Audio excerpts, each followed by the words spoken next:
শুভ সন্ধ্যা সবাইকে আমন্ত্রণ জানাচ্ছি আজকের আলাপ চারিতায়। My guest tonight is the Executive Mayor of London Borough of Tower Hamlets, Mr. John Biggs. John, it's a pity that you still haven't learned Bengali, so I can't introduce you in Bengali. I thought you in this time you must have learned at least some of the Bengali, so I could have introduced you in Bengali. Well, you did offer to teach me some, but I couldn't afford your fees, unfortunately. So, okay, we'll see about that. Yeah. Actually, I failed most of my language exams at school. I was good at most things, but really bad at languages. Okay, welcome to my show, Mr. Biggs. So, the Executive Mayor of London Borough of Tower Hamlets, obviously.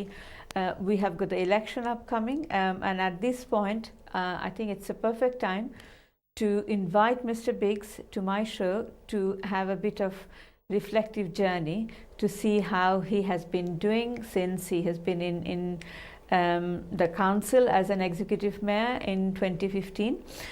Mr. Biggs, when you actually took the leadership of this council, Tower Hamlets, in 2015, you took the leadership at a time when Tower Hamlets Council was under audit commissioners.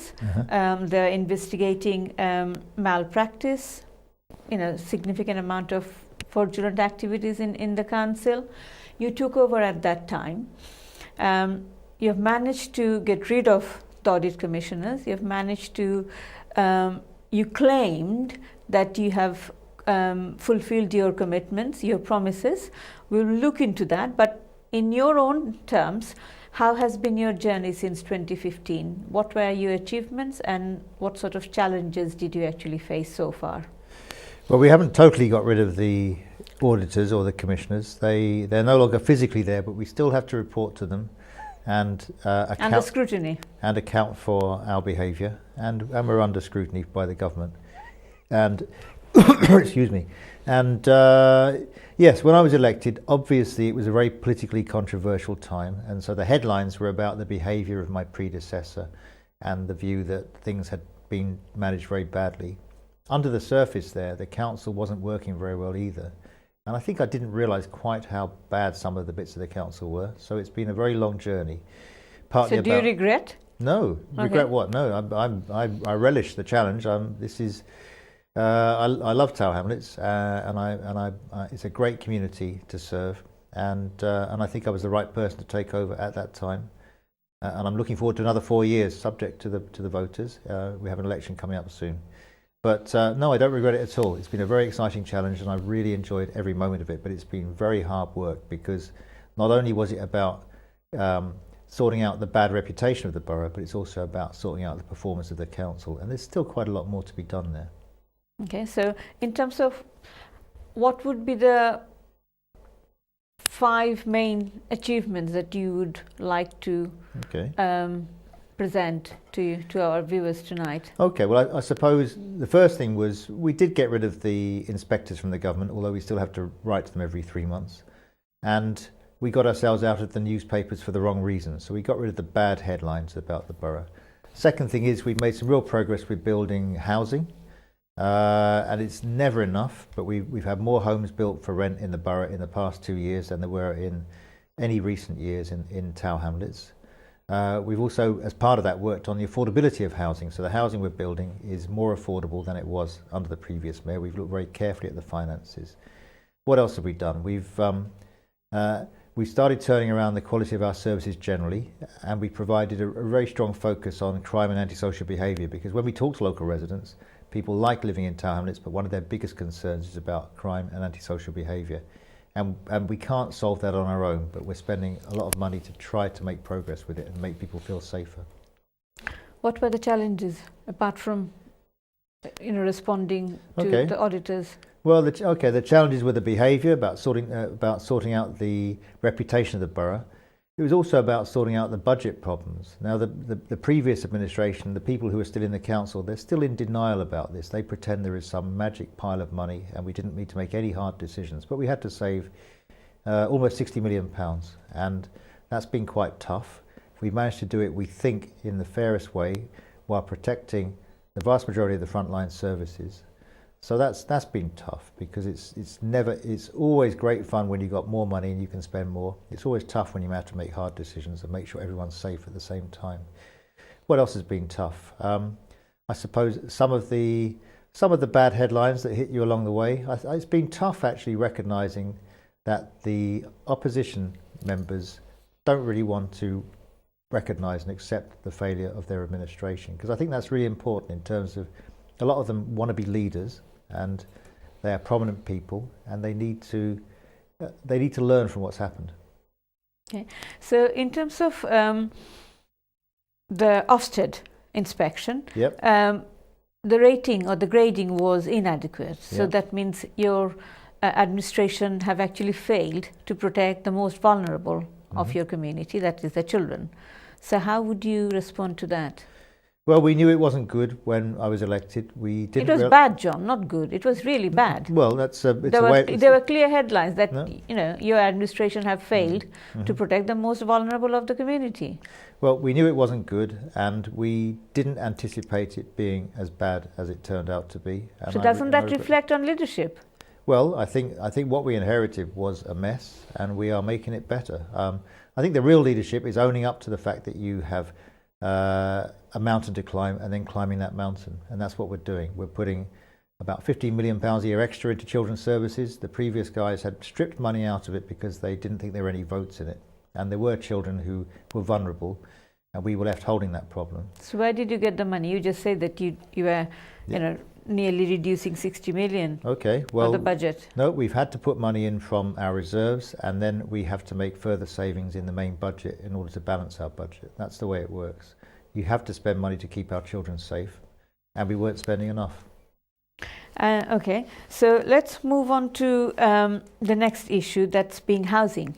Okay, I understand that you have just published your manifesto today. Yeah, we brought you a copy, a fresh copy. From Yes, the a fresh manifesto. copy, and the front page actually talks about you're saying I've delivered on my promises. Yep. So in terms of what have you actually delivered that you are trying to seek vote for the next upcoming election? Okay, well, we made a number of promises, and we believe we've delivered on those. They're about community safety, about investing on an antisocial behaviour strategy.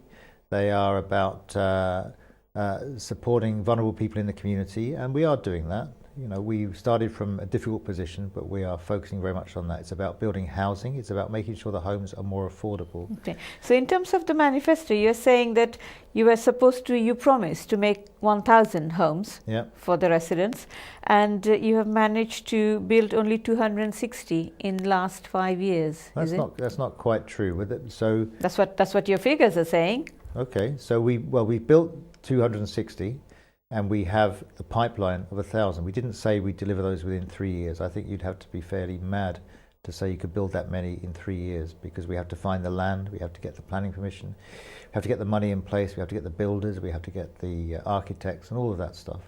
So yes, we're making progress. That was your promise, that you would build 1,000 new council homes. Well, we are building 1,000 new council homes. We have identified the land to build 1,000 new council homes. In fact, over 1,000 new council homes. And we've also started buying back former council properties when they become available. We have been buying homes back for people to live in, because the big challenge in East London is that homes are just not affordable to live in anymore on the marketplace. So in terms of affordability, you were saying that council, in terms of the schemes that you have, where you are actually letting private landlords to build homes and give only a very small share. Oh, it's more than a small share, but go on. Yeah. A very small share to the council for affordable housing. Yeah. So how is that keeping your promises to the residents, where you have, I'm sure you have said that you would reduce the waiting list of council tenants?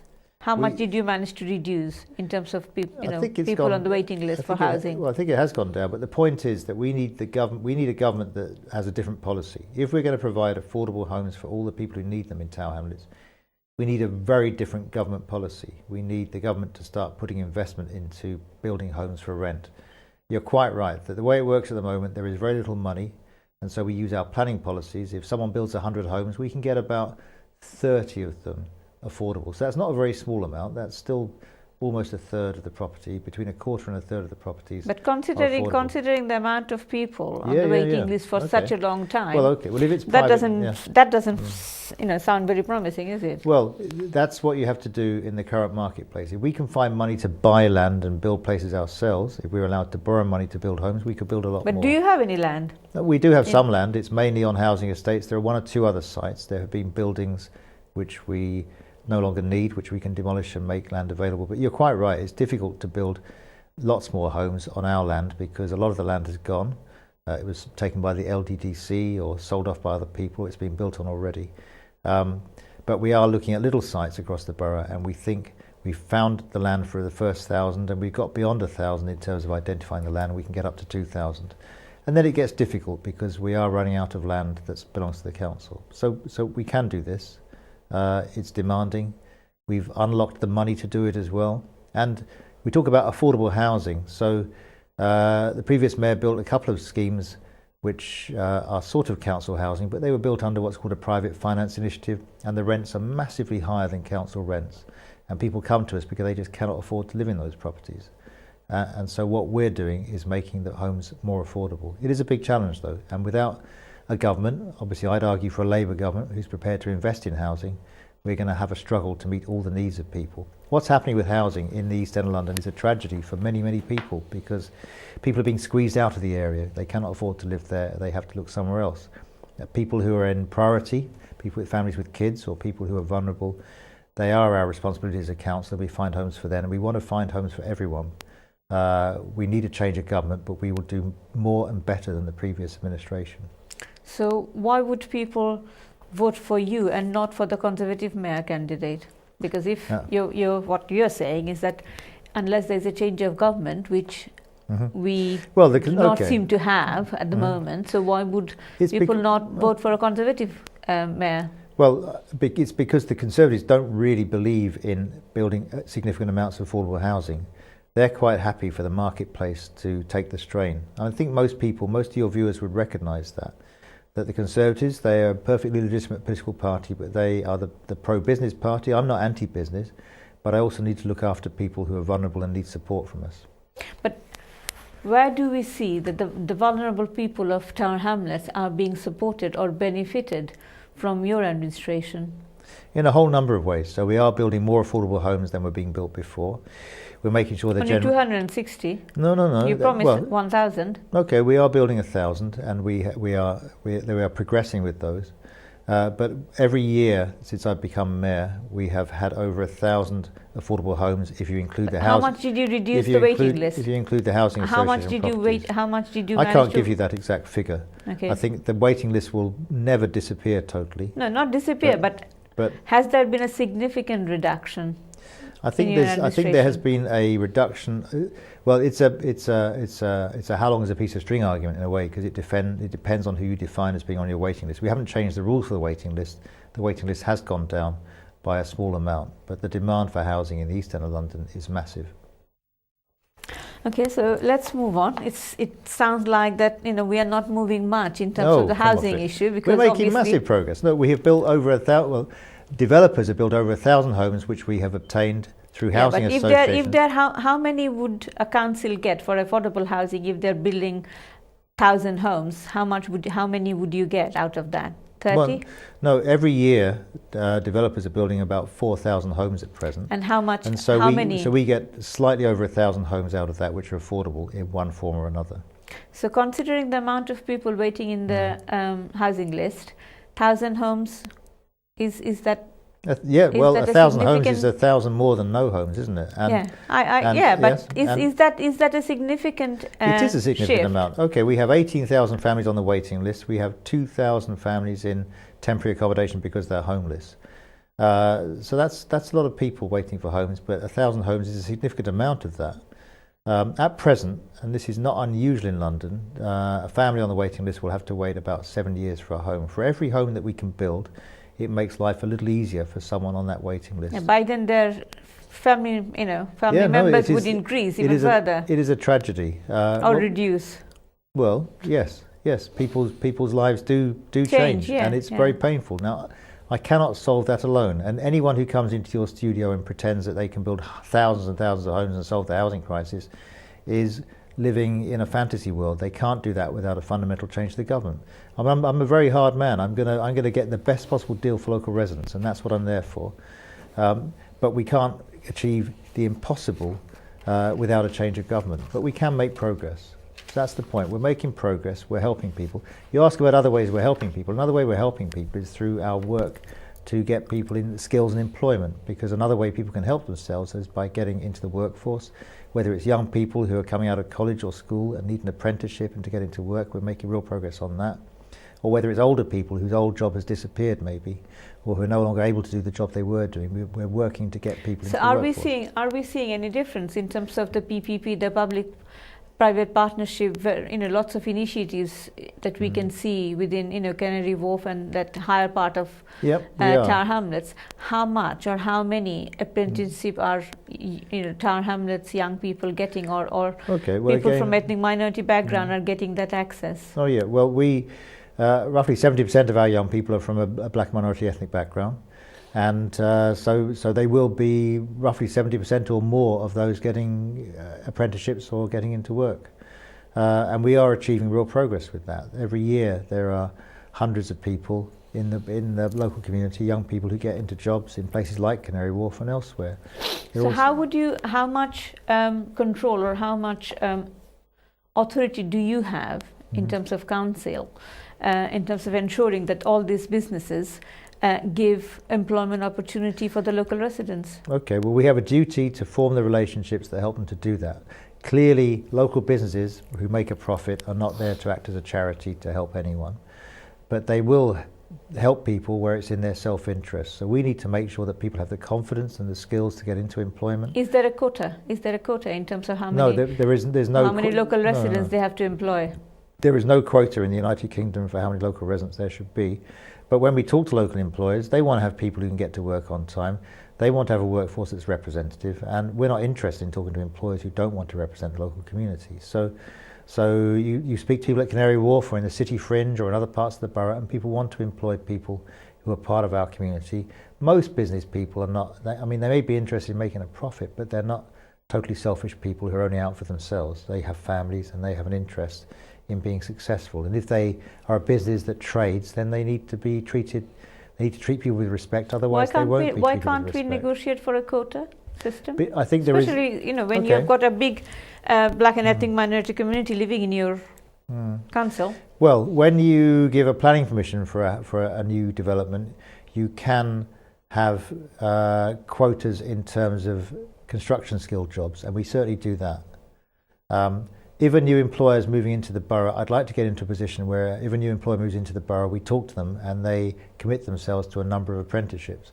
We are launching a new apprenticeship scheme in the borough, and the principle behind that is that we want to not only just get individual jobs and training commitments from employers, but we want the employers to enter into long-term relationships with us. So if they take a couple of apprenticeships one year, they'll take another couple of apprenticeships the next year. And so by doing that, we build up a relationship with employers.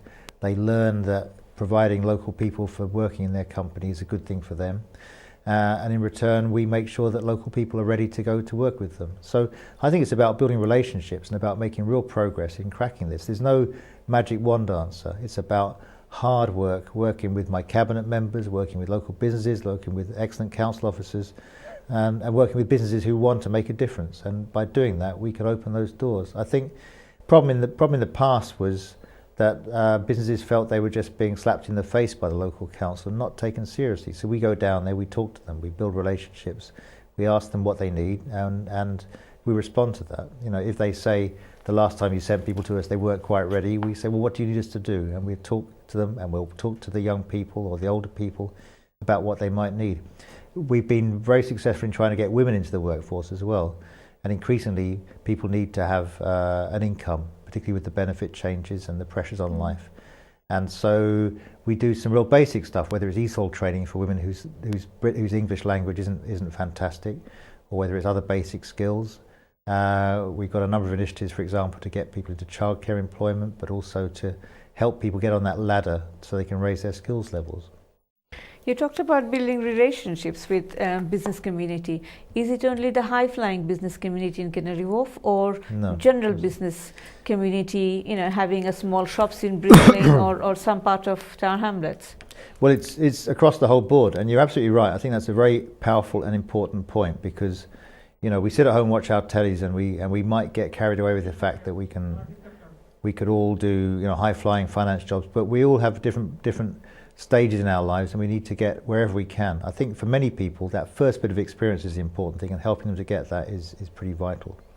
What do you think the business community in Brick Lane, especially from the Black and ethnic minority community, would say their relationship with the council, especially with the mayor? Do you think that they would say that you would listen to their worries and concerns about the relationship with the council? Well, I meet businesses quite regularly, including in Brick Lane, and we have a good relationship. The problem with small businesses, I guess, is that very often you're working against the clock on a tight margin. You may not have quite the same capacity for training or whatever. There are problems with rents, with the local environment. John, we'll come back after a short break. Okay. ছোট্ট বিজ্ঞাপন বিরতির পর আমরা ফিরে আসছি, and obviously Mayor John Biggs will continue to be with us. Come back with any questions or comments you may have. Stay with us. Thank you. শুভ সন্ধ্যা। যারা এইমাত্র আমাদের আজকের আলাপ চারিতার সঙ্গে যোগ দিলেন তাদের জন্য শুভেচ্ছা, এবং অবশ্যই যারা এতক্ষণ সঙ্গে আছেন তাদের প্রতি কৃতজ্ঞতা অনুষ্ঠানের সঙ্গে থাকবার জন্য। Tonight my guest is the Executive Mayor of London Borough of Tower Hamlets, John Biggs. In the first segment of tonight's program we have talked about housing. We have kind of slightly touched about John's commitment, success and challenges so far since he has been in his position as the Executive Mayor of London Borough of Tower Hamlets. His time in the council has been interesting. Is that how you would describe or experience your last since 2015? Well, it's very frustrating because I really want us to solve every problem instantly, and it's always going to take longer. So you campaign with promises, you start implementing those promises, and the number of meetings you might have to have just to get something simple done can be quite frustrating. But so it's a mixed bag. It's a mixed bag, but we've had a number of big successes. Yeah. Okay, so just before the break, we're talking about building relationship with local business community. In terms of the Bangladeshi businesses in Brick Lane, they were concerned in terms of a recent change within the lighting of Brick Lane, which they believe that there was no consultation or very limited consultation because they didn't want those lights to be changed. I think the lights were portraying the national flower of Bangladesh. It has been changed without any consultation. What was the reason for that? Well, that's not quite true. So we used over £1 million of developers' money, which we get what's called Section 106 money from developers, to help improve Brick Lane as part of an investment scheme to improve the business environment in Brick Lane. And that included a whole bunch of things. It includes improving some of the shop fronts, it includes some training work, and it included replacing some of the street lights in Brick Lane. Now the design was done by local schools, and there was a widespread consultation with businesses. One of the problems you discover in the political world is that whenever you do something, there'll always be some people who say they were never consulted, and you can consult as much as you like, and there will be people who say we weren't asked about this. So was there any particular reason of taking the national flower of Bangladesh out of that design? Well, I wasn't aware that we had removed the national flower of Bangladesh. That's what the business community are saying. There are still many symbols of Bengali culture in Brick Lane, and it's still a major Bengali retail restaurant district. It's under some pressure though, and so the investment in the area is about improving the quality of the street scene and making it more attractive to people who might want to go there for a meal or to otherwise enjoy themselves.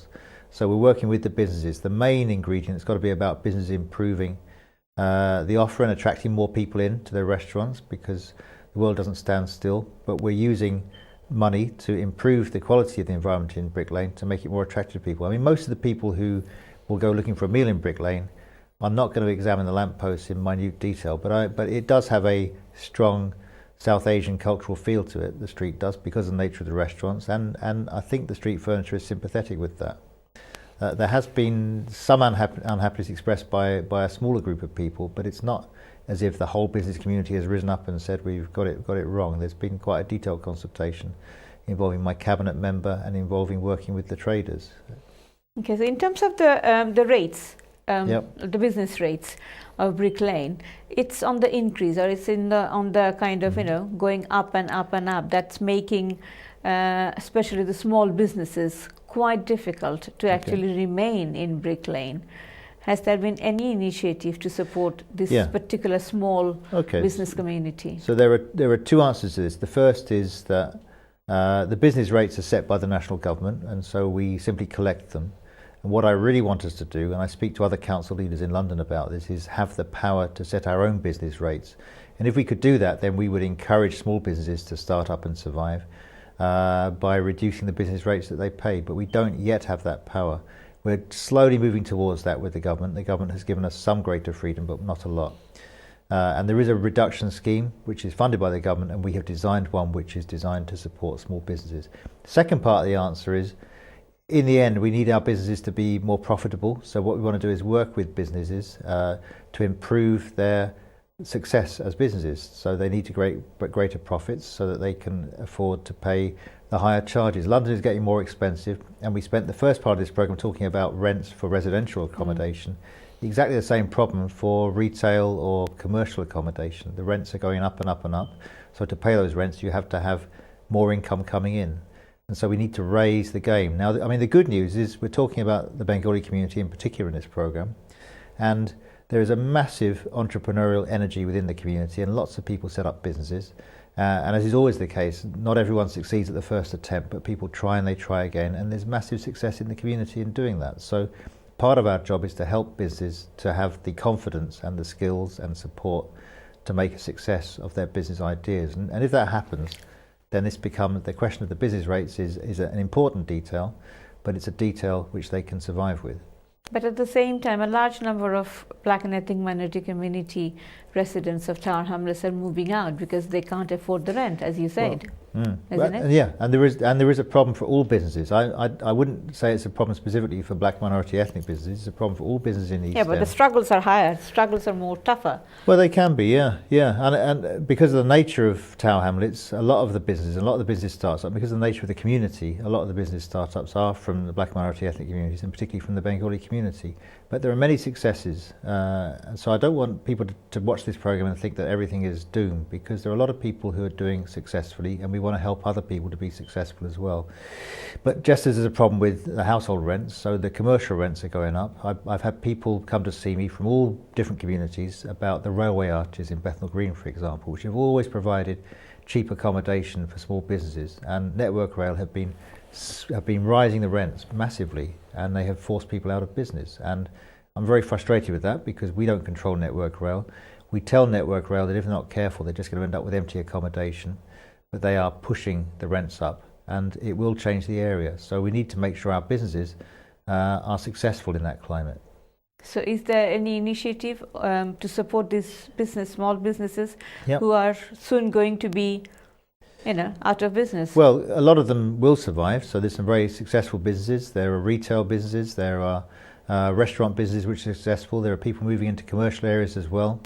And yes, we do support them. We provide business advice. We support people in trying to build their trade networks. We have skills training to help people to get the competencies to do their work even more effectively. And we want to help build networks so that businesses can be more successful. So there's a lot of success, but there's a lot of pressure as well. I think the exciting thing about London is it's a place where you can achieve great things, but it means for every success people have to struggle as well. And I mean, anyone, whether it's you or I, in our careers, we know that we have to try, and sometimes things don't work, but we need to have the help. And the help would include from the council to make these things work. So next point is in terms of your manifesto, you're saying making Tower Hamlets safer. Yeah. How? Because obviously Okay. you are saying that community policing have increased, but what has been the impact of that? Because in terms of knife crime, in terms of youth crime, that have risen. So Okay. how do people feel safer in Tower Hamlets, the residents especially? Okay, so there have been roughly 20 years of falling crime in Tower Hamlets, as there has in the rest of London and most of the rest of the country. In the last 3-4 years, the amount of recorded crime has been going up nationally. We have the 7th highest level of crime in Tower Hamlets of all the London boroughs, and the rate of increase in Tower Hamlets has been less than in other London boroughs. So I'm not pretending there's not a problem. There's a big problem with antisocial behaviour and with crime. The numbers, especially youth crime and youth violence. well, the numbers. I mean, we have seen in recent months number of stabbings where young people have died. And you're quite right, and every one of those is pursued very vigorously, and we investigate, we explore, we work out what we can do to build confidence and improve behaviour, get young people to stop using knives. We have a task force approach to this. We work with the police, we work with the youth service, we work with probation services, we work with young people. Have you increased the budget for youth services? We've increased the budget for antisocial behaviour. The budget for youth services is... Yeah, but if you are increasing the budget for antisocial behaviour, that means you are not protecting, not preventing, you're reacting to a situation, isn't it? I don't think it does, no. I think an antisocial behaviour service isn't just about reacting, it's about preventative work as well. It's about helping communities to feel safe and resilient. It might be about improving the lighting in an area, it might be about improving patrols, it might be about targeting people who are misbehaving. What about diverting the young people, or and we do that, giving young people the access to find an alternative rather than getting involved in... Yes, and we do that all the time. I mean, I think the problem again with someone watching this programme without pausing to think about it is that it suggests that we have some sort of epidemic of crime. Most of our young people are pretty well behaved, and they're doing well, and they're getting through education, they're getting into work, their families are proud of them, and I'm very proud of them as well.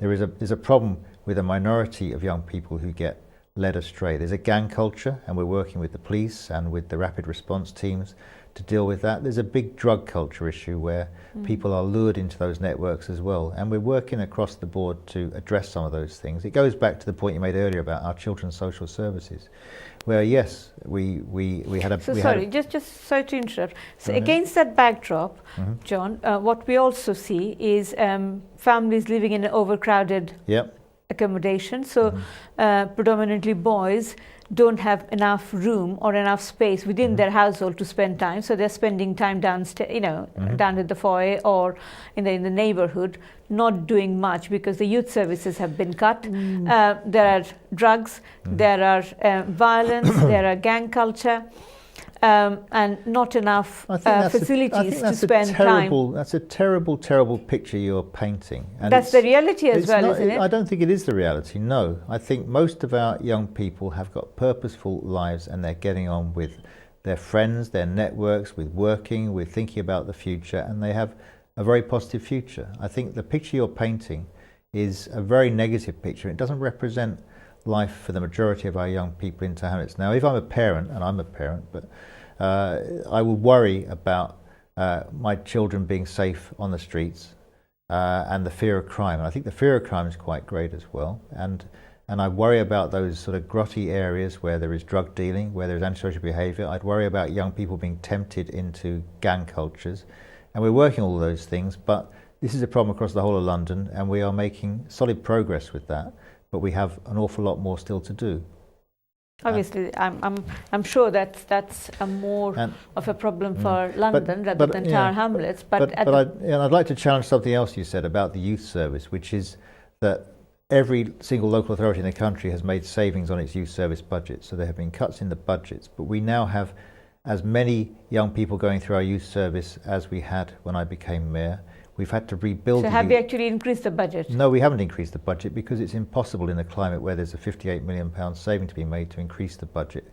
Nobody could increase the budget unless they're prepared to get rid of lots of services and staff somewhere else. So we have the largest youth budget in London. It's similar to the Hackney youth budget. I believe it's slightly larger than the Hackney budget. most other local authorities are considerably smaller than our youth budgets. We have a massive youth programme. So the youth programme alone isn't the solution, but it's part of the solution. And if you look at the people who are involved in crime, they are not going to come out of school or college or out of bed in the morning and go down to the local youth club. They're already in a bad place. So simply having a youth service is not going to solve that. No, not simply having a youth service, but that's definitely a contributory factor towards the positive. Well, it can be, yes. So you need to have a youth service which goes out there and reaches people. And which is effective. The intervention has to be effective. Yeah. Rather than just having youth clubs, you need to have a youth service which goes out there and reaches people and makes a real difference in their lives. But if you don't have the youth facilities, who is going to reach those hard-to-reach young And the answer to that is there's been this myth peddled by the opposition in Tower Hamlets again and again and again, and it's rubbish. They say that when I was elected there were 26 youth centres and now there's only 8. The reality is we have over 30 venues in the borough providing youth services. We have 8 council-run youth centres. We have another 10 which are run by other organisations such as the Harker or Newark FC, or others who are providing youth service in the borough. We have another 4 specialist youth centres, and we have another dozen or so who are providing youth services through charitable or voluntary sector organisations. So we have the richest network of youth centres in London. That on its own is not going to solve the problem. We need to get a better focused management of that service, because it was, when I was elected, the youth service was a terrible mess. It was stuck in a fraud investigation for years. There were people suspended, and it was a disaster. And the people who were accusing me of shutting the youth service led it into that mess. And it was worse than that. I mean, there were some serious activities going on involving politicians, and people should be ashamed of themselves rather than pretending there was some massive, glorious past in the youth service.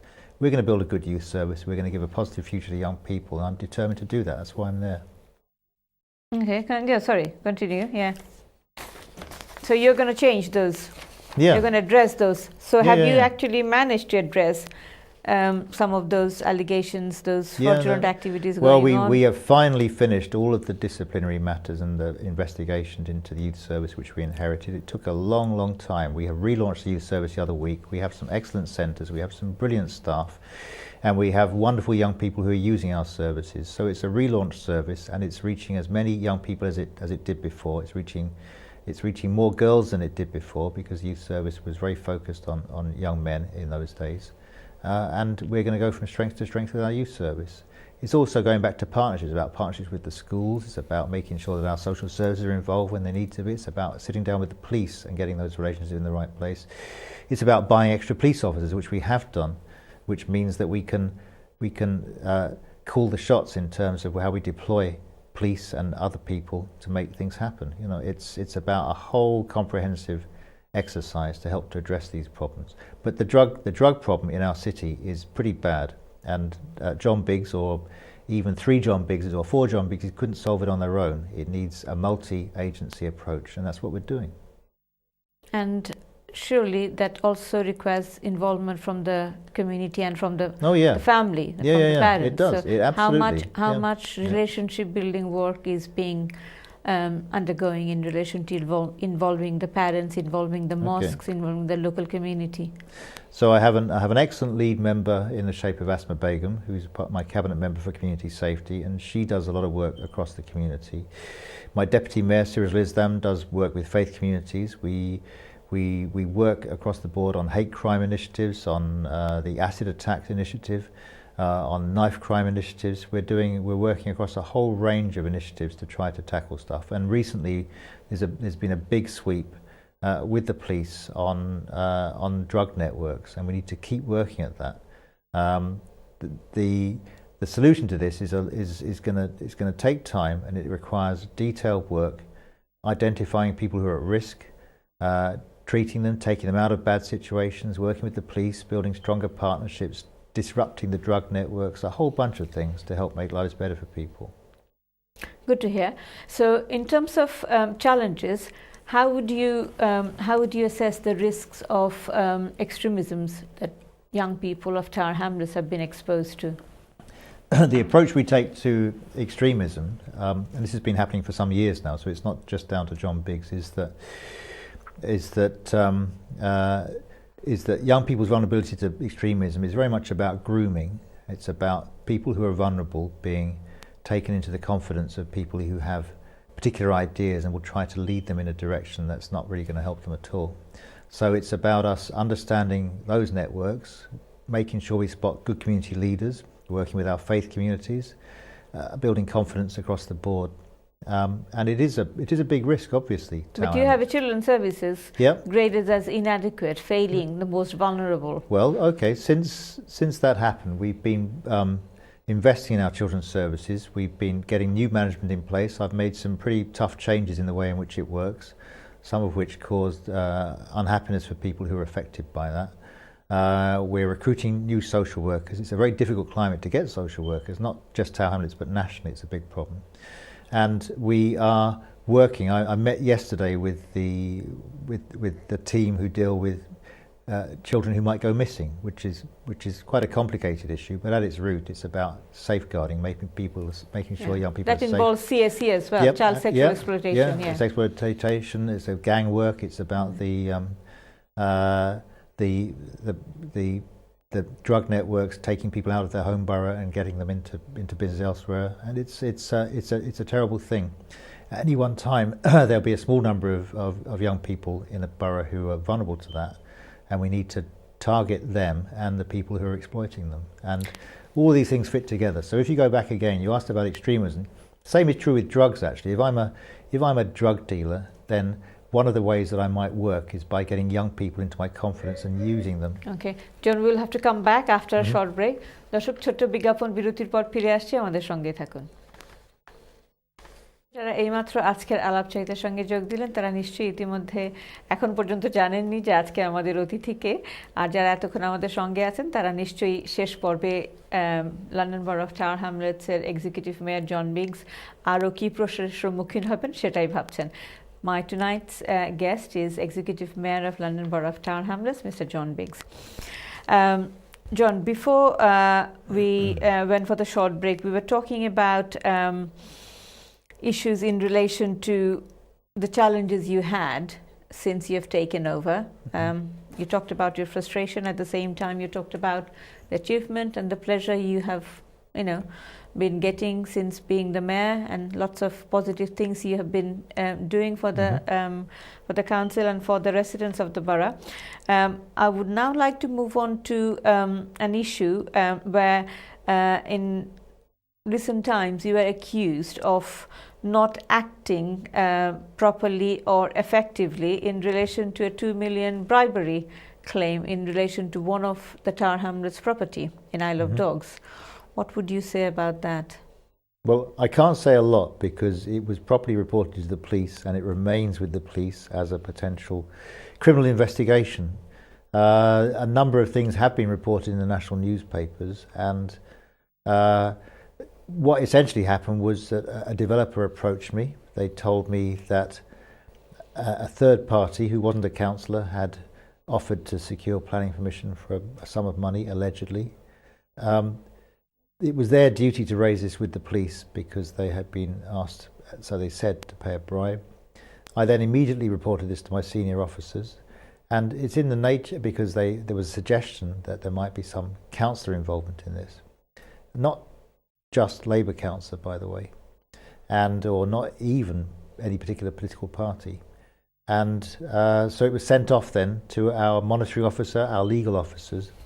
Now, if it concerns the behaviour of councillors, it would be quite improper for me to be involved in that investigation, so I wasn't. I let them get on with it.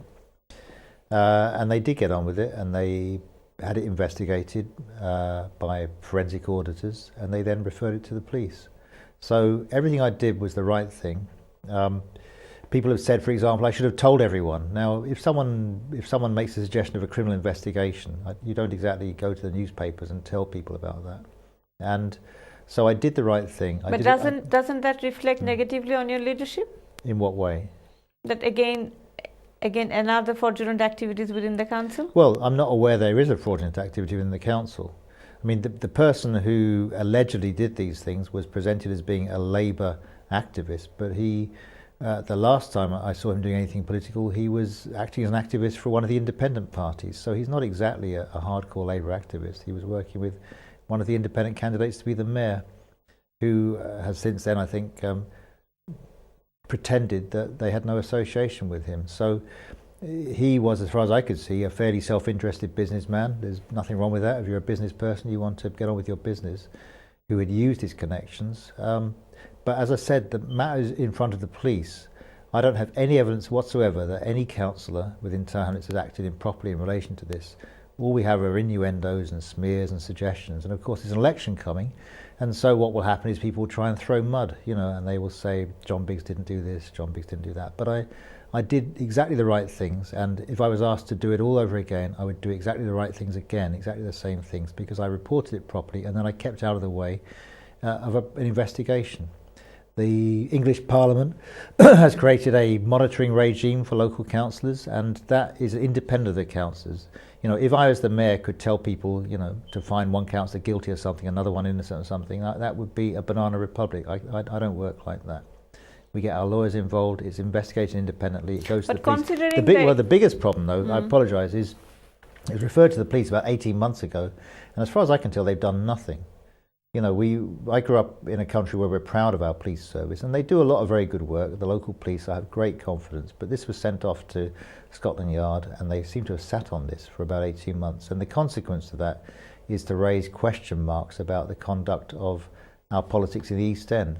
Now, I think that whatever else may be wrong with individual people in the council, most of our councillors are pretty honest, but if any are not, then they need to be held to account. But considering the experience you had in relation to audit commissioners being in the council before, and the whole council being under scrutiny for fraudulent activities, could you have done anything differently? I think, rather than just passing it on to police and waiting for police to do something about it? Well, the police don't work for me; they work for the whole country. I know, but in terms of something has happened within your council, and as the executive mayor of the council, you have the overall responsibility and... I don't have the responsibility for running the whole council. I have responsibility for leading the council. And if I go back through my notes, I've got very limited notes for this period, I raised with our senior officers about half a dozen times. I said, look, this is an important matter. What progress is being made? And they said, look, this is a matter that you've reported to us. It's quite proper. It's investigated independently of you. And we will do it in our own sweet way. And with hindsight, you're stuck in a place, aren't you? So given what had happened under the previous mayor, you couldn't have a new mayor clod-hopping their way into the chief officers' offices and telling them how to investigate an allegation. They were too slow, in my view. They took too long to take it. From my reporting it to them, it took about 5 months before they took it to the police. They should, looking back at it, have done it quicker. When the police didn't do anything with it, I should have huffed and puffed more quickly about this because the reputation of my borough is damaged by it. But it's very busy being mayor. This happened about 5 months after I became the mayor, and there was so much going on where our chief executive had only started work about a month earlier. The person called the monitoring officer had only started about 3 months earlier. She then went off sick, and she then died. Is there any likely time scale for the police to come back? Well, I wouldn't be surprised if they never come back. But we've written to the head of the serious crime office. We've taken this up through the members of Parliament. We've written to the Secretary of State. We've written to the Home Secretary. I've made it very clear that given what my borough has been through in Tower Hamlets with the past reputational damage, we need to get a move on and clear the air on this issue. But it's up to them to investigate it, and if they are slow, then you shouldn't blame me for that. Okay. In terms of, if I remember it correctly, before the last election, when you came for an interview, again with me, there were allegations made by opposition party as well as some constituents that some of your contacts were deemed as racist. Oh, okay. And you responded to that allegation in my last program. So just before this election, 2 new sets of allegations have been added. That is, you being Islamophobic as well as sexist. Wow, I haven't heard these. I mean, the tradition in Townlets politics is that you throw mud at people in the hope that some of it sticks. I'm absolutely not Islamophobic, and I'm absolutely not, what was the other one? Sexist. That's in relation to the deputy mayor, your ex-deputy mayor.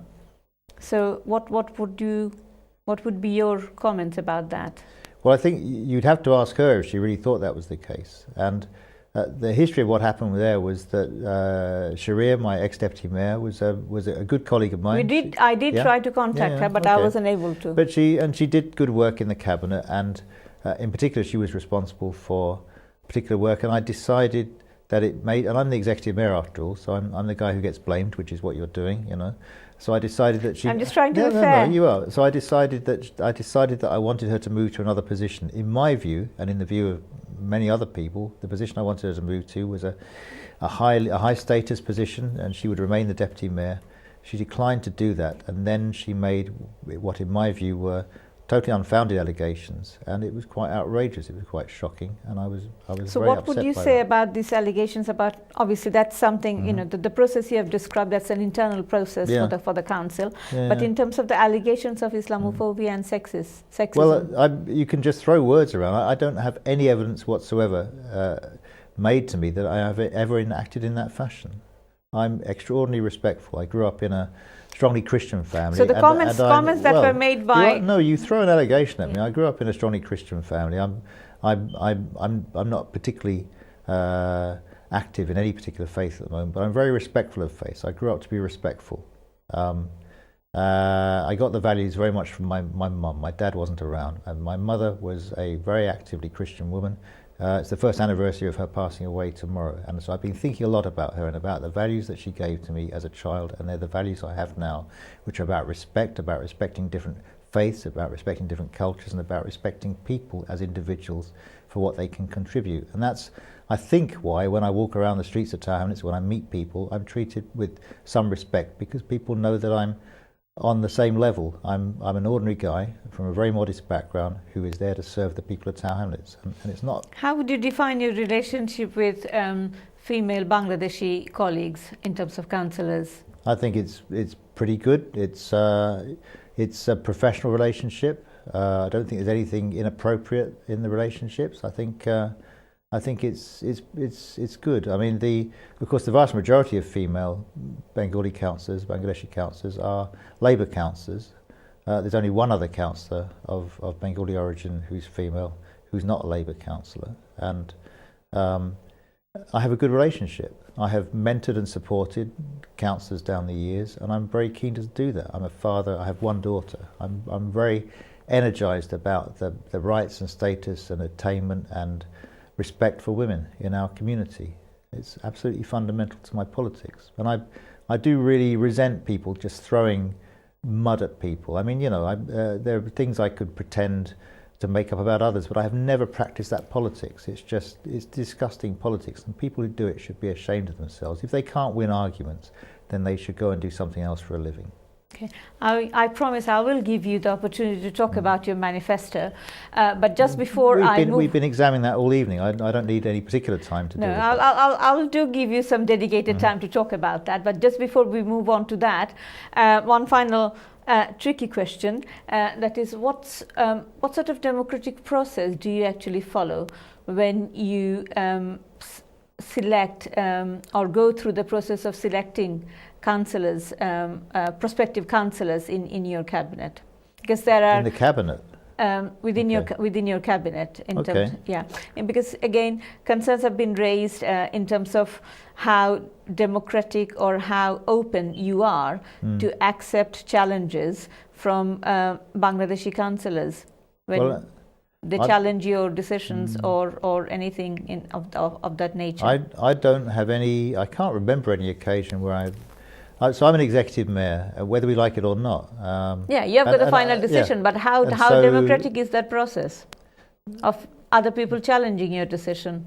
Okay, so how open you are to well, that? what the law says is, as an executive mayor, the decision finally ends with you. You can delegate decisions, you can work with people.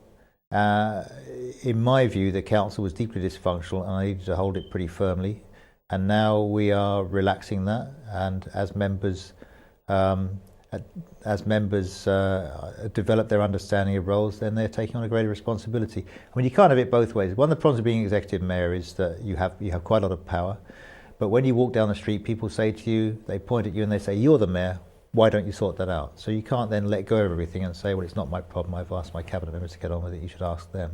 I'm responsible for it, so the buck stops with me. Yeah, but surely there should be a democratic process. And so, it depends what you mean. What's a democratic process? So in terms of democratic process, people should be feel comfortable and confident to challenge. But that's nothing to do with democratic process. I think people do feel comfortable, confident. I've always liked to have a lively discussion with people about their views on things, and we change our policies as we go along.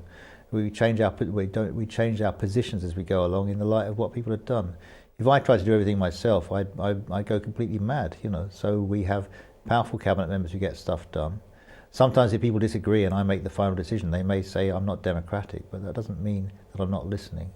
And it doesn't mean I'm not democratic either. If you look at my cabinet, 9 members, 5 women, 4 men.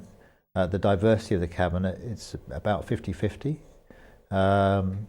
BME members and non-BME members. It's representative in that sense, but it's not just done in that way for tokenistic reasons. It's a cabinet of talented people who do. Are you confident with the members you have in your committee in terms of their ability to serve the community? Yeah, absolutely. Yes, I wouldn't appoint people to the cabinet if I didn't have confidence, and people who do senior positions of responsibility as well. And how about the councillors? About the councillors? No, the councillors are a pretty smart bunch as well. Don't forget, you see, so in this election, people have a choice between ourselves and the independents. There's a small Tory group as well. And in our case, we have a party of over 5,000 members. We have very lively meetings where people have very strong views. We argue with each other. We take votes on things. We have a membership structure. We have a disciplinary structure. We choose our candidates. Through democratic process. Finally, under my mayoralty, we've selected our candidates again after a big gap when I wasn't around, where we were imposing candidates. I was always selected as a councillor, and then for a long period, they were imposed by some means or another. All of our candidates have been chosen by the democratic votes of individual members, and the Labour Party, the Democratic Party's got a whole range of views in it. There are people who vigorously disagree with my priorities and are still members of the same party as me. That's how a democratic party works. And if you look at our manifesto, the manifesto which you're holding in your hand. Okay, so let's take you. Well, if you look at that manifesto, it's probably the most left-wing manifesto we've seen in 25 years, since I was leader last time, actually. So you know, people. So what is in this manifesto, John, that will make people or your constituents feel that actually you are the right person for them? Okay, well I think they need to look at me and what we've done as well, and they need to look at how their lives are affected by things. So we are building houses, we got ideas for making the borough safer, we're making the borough safer, we're getting people into jobs, we're dealing with some of the environmental problems in the borough as well. We're very anxious, we're very concerned about public health. So you know, kids growing up in our borough are breathing poisonous air. And that's a wicked issue, because people love driving their cars, people are breathing poisonous air. What do we do about that? How do we change behaviour in our community? We've introduced free school meals, so that if you're on a low income, you don't have to worry just because you're above the benefit line that you have to pay for your kids' school meals at primary school. We're doing lots of work on public health, we're doing work on the environment, we are getting people into work. So we're trying to get people up the ladder towards employment. And the key ingredient to this is the East End is an amazing and magical place where people come usually from a very modest background and they achieve great things with their lives. And our job as a council is to help people to do that, and otherwise let people get on with their lives. And you know, I'm proud of what we do, and it's a hungry place where we have good tradition of left-wing values, and I'm a left-wing mayor, and that's what I will do. So how would people's lives will be changed if you come back to the council again? Well, okay, it's about unlocking opportunities. It's about improving the environment. It's about dealing with some of the fears of crime, about things like improving transport, about working with the Mayor of London, who is the same party as myself.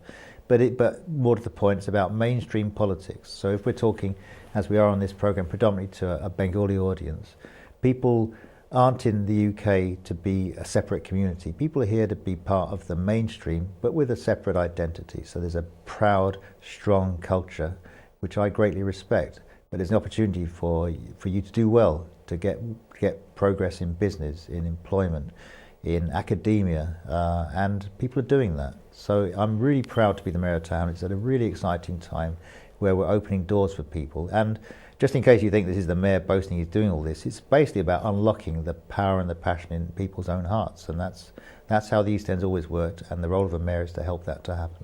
Thank you for giving us time, and good luck. Thank you. দর্শক, আগামী মঙ্গলবারের অনুষ্ঠান দেখার আমন্ত্রণ জানিয়ে বিদায় নিচ্ছি। শুভরাত্রি।